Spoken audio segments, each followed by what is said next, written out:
ঘটনার নাম দিয়েছেন ভয়ানক সেই বিলের জলপিশাচ।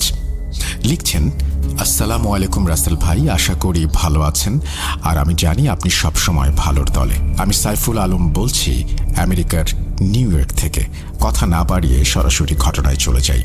রাসেল ভাই, ঘটনা শেয়ার করার আগেই বলে নেই, কিছু পারিবারিক সমস্যা থাকার কারণে ঘটনায় আমাকে ছদ্মনাম ব্যবহার করতে হচ্ছে। যাই হোক, চলুন সরাসরি ঘটনায় যাওয়া যাক। ঘটনাটি যার সাথে ঘটেছে সে আমার চাচাতো ভাই রায়হান। ঘটনাটি ছিল চাঁদপুর জেলা হাজীগঞ্জ উপজেলার বেলঘর পাটোয়ারি গ্রামের। সময়টি ছিল 2015-র দিকে। আমরা তখন হাজীগঞ্জেই থাকতাম। একদিন সকালে আমি আর আমার আম্মু একটি বিষয় নিয়ে গল্প করছিলাম, আর হঠাৎ আম্মুর ফোন বেজে ওঠে। কলটি ছিল আমার মেজো চাচার। আমি খেয়াল করলাম আম্মুর মুখটি কেমন যেন ফ্যাকাশে হয়ে গেল।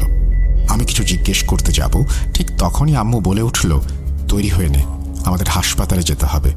কথা না বাড়িয়ে আমি তাড়াতাড়ি তৈরি হয়ে আম্মুর সাথে হাসপাতালে যাওয়ার উদ্দেশ্যে রওনা দিলাম।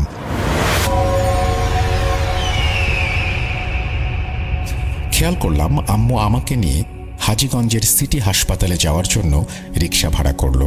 আমরা 15-20 মিনিটের মধ্যেই পৌঁছে গেলাম সিটি হাসপাতালে। সেখানে গিয়ে দেখলাম আমার চাচাতো ভাই রায়হান হাসপাতালের একটি বেডে শুয়ে আছে। পাশে ছিল আমার চাচি, তিনি অঝরে কান্না করছেন। আমার আম্মু খানিকটা বিস্মিত কণ্ঠে জিজ্ঞাসা করলেন, কি হয়েছে রায়হানের? তারপর চাচি বলতে শুরু করলেন, রাত তখন প্রায় 3টা। রায়হানের রুম থেকে এক বিকট চিৎকারের আওয়াজ পেয়ে আমার ঘুম ভেঙে যায়। তারপর গিয়ে দেখি সে মেঝেতে পড়ে আছে। তাড়াহুড়া করে তাকে মেঝে থেকে উঠিয়ে খাটে শুইয়ে দিলাম। তখন তার হুঁশ কিছুই ছিল না। তারপর জ্ঞান আসতে আসতে সকাল 8টা বেজে যায়। জ্ঞান ফিরতেই দেখলাম তার গা জ্বরে পুড়ে যাচ্ছে। থার্মোমিটারটা তার মুখে চেপে ধরতেই দেখি গায়ে 104 ডিগ্রি জ্বর।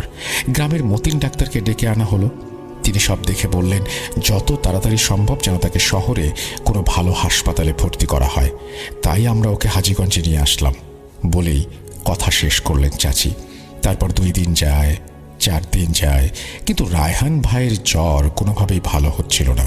সবাই বেশ চিন্তিত হয়ে পড়েন, কিন্তু প্রায় 1 সপ্তাহ যাওয়ার পর আল্লাহর রহমতে একটু সুস্থ হলে বাড়িতে নিয়ে আসা হয় ভাইয়াকে। তারপর ভাইয়াকে জিজ্ঞাসা করা হয় কি হয়েছিল সেই রাতে। তারপরের ঘটনা শুনুন রায়হান ভাইয়ের মুখ থেকেই। দিনটি ছিল রবিবার। আকাশে কেমন যেন একগুচ্ছ কালো মেঘ ছেয়েছিল। আজকে আমার ধান ভাঙতে যাওয়ার কথা, তাই কাল রাতেই ধান সহ বস্তা 2টি আমি তৈরি করে রেখেছিলাম। বলে রাখা ভালো, গ্রীষ্মকাল শেষে বর্ষাকাল যেন জানালায় উঁকি দিচ্ছে। আমি কলা গাছ কেটে ভেলা বানিয়ে রেখেছিলাম 2-3 দিন আগেই। অনেকে হয়তো জানেন না যে ভেলা কি। ভেলা হচ্ছে কলা গাছ দিয়ে বানানো একটা ভাসমান কোনো একটা যান, যা দেখতে অনেকটা নৌকার মতো। যেই কথা সেই কাজ। দুপুরে খাওয়া দাওয়া শেষ করে রওনা হলাম ভেলার উদ্দেশ্যে। প্রায় 5 মিনিট হাঁটার পর পৌঁছে গেলাম ভেলার কাছে। সবকিছু ভালোই যাচ্ছিল। 30-35 মিনিটের মধ্যেই পৌঁছে গেলাম চাল ভাঙানোর সেই মিলে। ধানের মৌসুম, তাই গিয়ে দেখি আমার মতো অনেক মানুষই চাল ভাঙাতে এসেছেন। চাল ভাঙানো শেষ করতে করতে প্রায় সন্ধে নেমে এলো। দোকানদারকে তার পাওনা বুঝিয়ে দিতে গিয়ে দেখি পশ্চিমের আকাশে সূর্যটা প্রায় ডুবি ডুবি করছে। যাই হোক, অজু করে মাগরিবের নামাজ আদায় করে আল্লাহর নাম নিয়ে বাড়ির দিকে রওনা হয়ে গেলাম। বলে রাখা ভালো, বাড়িতে যাওয়ার পথে একটি বড় বিল পাড়ি দিতে হয়। মানুষের কাছ থেকে শোনা সেই বিলের পাশে আগে নাকি একটি পুরাতন শ্মশান ছিল। পরে গ্রামে হিন্দু সভ্যতা লোপ পাওয়ার কারণে শ্মশানটি ভেঙে ফেলা হয়। জেলেরা যখন রাতের বেলা মাছ নিয়ে সেই বিল দিয়ে যাওয়া আসা করত, তখন নাকি বিভিন্ন সময় নানা রকমের চিৎকার, কান্নার আর্তনাদ, পানিতে কাফন মোড়ানো লাশ ভেসে যাওয়া ও জলপিশাচের মুখোমুখি হতো। কথাগুলো হঠাৎ মনে পড়তেই কেমন যেন শির দ্বারা দিয়ে এক ঠান্ডা হিমেল স্রোত বয়ে গেল। যাই হোক, আল্লাহর নাম নিয়ে বৈঠা দিয়ে ভেলাটি ধীরে ধীরে বাইতে শুরু করলাম। প্রথমে পরিবেশটা ঠিকঠাক মনে হলেও 20 থেকে 25 মিনিট ভেলা বাইতে বাইতে চলে আসলাম সেই বিলের দিকে। ঝিঝি পোকার ডাক আর মৃদু বাতাসে দূরের বাঁশবাগান থেকে আসা শনশন আওয়াজ যেন পরিবেশটাকে কেমন ভয়ানক করে তুলল। হঠাৎ করেই আমি অনুভব করলাম ভেলাটা প্রচণ্ড ওজন মনে হচ্ছে। ভেলাটা বিলের পাশে পানির সাথে প্রায় ডুবি ডুবি করছিল। স্বাভাবিকের তুলনায় বেশি ওজনের ভেলাটা বাইতেও কষ্ট হচ্ছিল আমাদের। হঠাৎ করেই আমার চোখ যায় ভেলার সামনের দিকে। হালকা চাঁদের আলোতে আমি লক্ষ্য করলাম একটা কালো কুঁচকুঁচে অবয়ব আমার ভেলার পাশে বসে আছে। কালো ঘন অন্ধকারে বোঝা যাচ্ছিল না অবয়বটির অস্তিত্ব। একজোড়া রক্তের মতো লাল চোখ যেন এক দৃষ্টিতে আমার দিকে তাকিয়ে আছে। আমি ভেলা চালানোর মতো শক্তি পাচ্ছিলাম না। আল্লাহর নাম নিয়ে যত সূরা পারি সব একসাথে পড়তে শুরু করলাম। কতগুলো সূরা পাঠ করেছিলাম মনে নেই। হঠাৎ করে দূরের কোনো এক মসজিদ থেকে এশার আজানের ধ্বনি কানে এসে লাগলো। চোখের পলক পড়তেই দেখলাম অবয়বটি একটি বিদঘুটে হাসি দিয়ে বাম পাশের বিলের পানিতে ঝাঁপ দিয়ে কোথায় যেন মিলিয়ে গেল।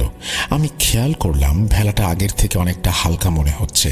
আল্লাহর নাম নিয়ে সূরা পড়তে পড়তে প্রায় 15 থেকে 20 মিনিটের মধ্যেই গ্রামে এসে পৌঁছালাম। ভেলাটা একটা গাছের সাথে বেঁধে চালের বস্তাগুলো পিঠে চাপিয়ে আমি বাসার উদ্দেশ্যে রওনা হলাম।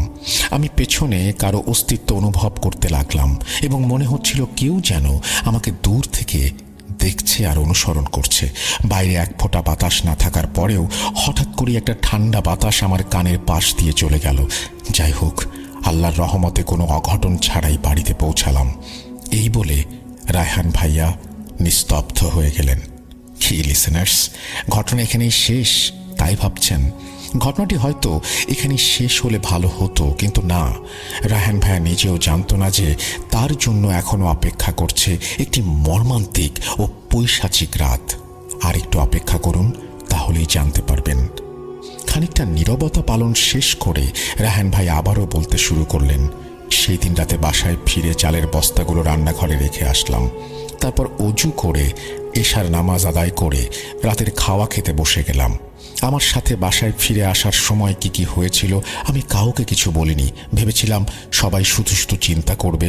বলে রাখা ভালো, আব্বুর 2টি পোষা বেড়াল ছিল, একটি সাদা আর একটি সাদা কালোর মিক্স। আব্বু সবসময় খাওয়ার শেষে বেড়ালদের মাছের কাটা খেতে দেন। ওই দিন রাতে খাওয়ার শেষে আমি হাত ধুতে যাব, দেখি একটি ভয়ানক কুচকুচে কালো বেড়াল আমার দিকে এক দৃষ্টিতে তাকিয়ে আছে। বেড়ালটির চোখ ছিল রক্তের মতো লাল আর আকারে নর্মাল বেড়ালের থেকে অনেকটা বড়। হঠাৎই মনের ভেতরে একটা ভয় ঢুকে গেল। একটু সামনে এগিয়ে গিয়ে দেখতে যাব, ঠিক তখনই বেড়ালটি এক লাফে কোথায় যেন হাওয়ায় মিলিয়ে গেল। আমি জানালা দিয়ে হ্যারিকেনের আলোয় বেড়ালটি খোঁজার চেষ্টা করলাম, কিন্তু কোথাও বেড়ালের অস্তিত্ব পেলাম না। যাই হোক, আগামীকাল আবার দাখিল আরবি সেকেন্ড পেপার পরীক্ষা থাকায় হ্যারিকেনের সামান্য আলোয় তেল ভরে বই নিয়ে পড়তে বসলাম। পরের একটি সময় খেয়াল করলাম ঘড়িতে সময় 1:10। সারাদিনে এত ব্যস্ততার পরে শরীরটা খুব ক্লান্ত লাগছিল। আমি 1 কাপ চা বানানোর জন্য রান্নাঘরে গেলাম। 5 মিনিট পরে চা বানিয়ে রুমে ফিরে এসে বইয়ে আবারও মনোযোগ দিলাম। কিছু গুরুত্বপূর্ণ বিষয় মার্ক করতে করতে আরও 10 মিনিট চলে গেল। হঠাৎ কে যেন জানালার পাশ থেকে আমার নাম ধরে ডাকলো। বুকটা কেমন যেন কেঁপে উঠল। এত রাতে কে ডাকে আমায়? ভয়ে ভয়ে জানালার দিকে তাকাতেই দেখলাম, আরে এটা তো রিমন ভাইয়া। বলে রাখা ভালো, রিমন ভাইয়া আমার বড় জ্যাঠার ছেলে। উনি তখন ঢাকায় ফ্যাশন ডিজাইন নিয়ে পড়াশোনা করতেন। ঈদের ছুটি ছাড়া ভাইয়াকে গ্রামে পাওয়া দুষ্কর। তাহলে উনি এত রাতে এখানে কি করছেন? উনি তো ঢাকায় থাকার কথা। অনেক প্রশ্নই মাথায় একসঙ্গে ঘুরপাক খাচ্ছিল। ভাইয়া বলে উঠল, কিরে কি ভাবছিস? আমি বললাম, কিছু না, কিন্তু তুমি এত রাতে এখানে? রিমন ভাইয়া একটা মোটা কর্কশ কণ্ঠে বলে উঠল, কেন রে, আমি কি এখানে থাকতে পারি না? রিমন ভাইয়ের ভয়েসটা কেমন যেন অচেনা মনে হচ্ছিল। ঈদে দেখলাম ভাইয়াকে। এই কয়েক মাসে একটি মানুষের ভয়েস কি এতটা পরিবর্তিত হতে পারে? আমি ভাইয়ার প্রশ্নের উত্তরে বললাম, না, এই সময় বাইরে থাকতে পারো, তবে বাইরে কেন, ভেতরে আসো। কথাটা বলতেই রিমন ভাইয়ার মুখে এক বিভৎস হাসি দেখতে পাই। ভাইয়ার হাতগুলো জানালার গ্রিলে রাখতেই তাকে আমার অস্বাভাবিক লাগে। মুখে একটা বিভৎস হাসি দিয়ে সে আমার দিকে তেড়ে আসছে। হ্যারিকেনের আলোয় আমি স্পষ্ট দেখতে পাই রিমন ভাইয়ার মুখটা কেমন যেন আস্তে আস্তে পরিবর্তিত হতে শুরু করেছে এবং একটা পর্যায়ে এক বিদঘুটে বৃদ্ধার চেহারায় রূপান্তরিত হলো। কি বিভৎস সেই চেহারা! মুখের চামড়াগুলো দেখে মনে হচ্ছিল কয়েকশো বছর বয়স তার। পচা দুর্গন্ধ বের হচ্ছিল শরীর থেকে। চোখগুলো ছিল রক্তাভ। ভালো করে তাকাতেই দেখলাম সেখানে কোনো মনি নেই। কয়েক সেকেন্ডের তফাতে একজন স্বাভাবিক মানুষ কিভাবে আমার চোখের সামনে এতটা বীভৎস রূপ নিল, সেই বীভৎস জিনিসটি সেকেন্ডের মাথায় অদৃশ্যভাবে জানালা ভেদ করে আমার রুমে ঢুকে পড়ল। কি হচ্ছিল আমার সাথে বুঝতে না পেরে 5 থেকে 6 কদম পেছনে সরে চেয়ারটি সেই বীভৎস জিনিসটির দিকে ছুঁড়ে মেরে চিৎকার দিয়ে জ্ঞান হারালাম। তারপর আর কিছু মনে নেই। এই বলে থামলো রায়হান ভাইয়া। আমার চাচা মানে রায়হান ভাইয়ার আব্বু সব কথা শুনে আমাদের গ্রামের মেজ হুজুরকে খবর দেন। মেজ হুজুর ছিল আমাদের গ্রামের একমাত্র কবিরাজ। তিনি আসতে আসতে প্রায় 12টা বেজে যায়। আসার পর রায়হান ভাইয়ার কাছ থেকে সব ঘটনা শুনে কবিরাজ বলতে শুরু করলেন, রায়হান ভাইয়া সেদিন বিল পাড়ি দিয়ে আসার সময় বিল থেকে এক জল পিশাচ তার পিছু নেয়। পিশাচটির উদ্দেশ্য ছিল মাছ খাওয়া, কিন্তু ভাইয়ার কাছে কোনো মাছ না থাকায় সে রেগে যায় এবং ভাইয়াকে বিরক্ত করতে শুরু করে।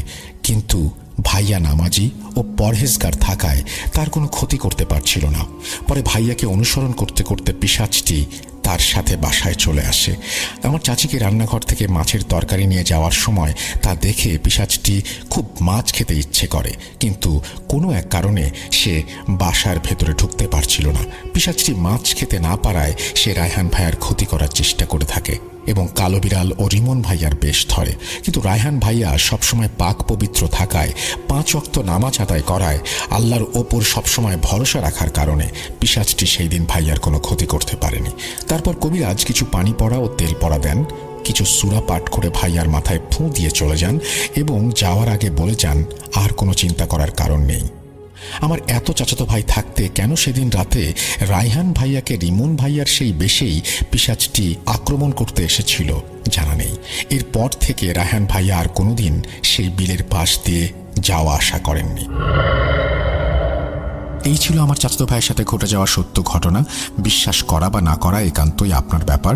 আমি আমেরিকায় থাকার কারণে ভালো বাংলা টাইপ করতে পারি না, তাই ঘটনা আমার হলেও আমার স্ত্রী সিদ্রাতুল মুনতাহা সুহাইম আমাকে ঘটনাটি টাইপ করতে সাহায্য করেছে। সেই ঘটনাটি টাইপ না করে দিলে হয়তো আমি এই ঘটনাটি কখনোই লিসেনারদের সাথে শেয়ার করতে পারতাম না। তাই অসংখ্য ধন্যবাদ আমার স্ত্রীকে। পরিশেষে সবাইকে একটি কথাই বলতে চাই, সবসময় পাক পবিত্র থাকুন এবং আল্লাহ যেন আমাদের সবাইকে 5 ওয়াক্ত নামাজ আদায় করার তৌফিক দান করেন।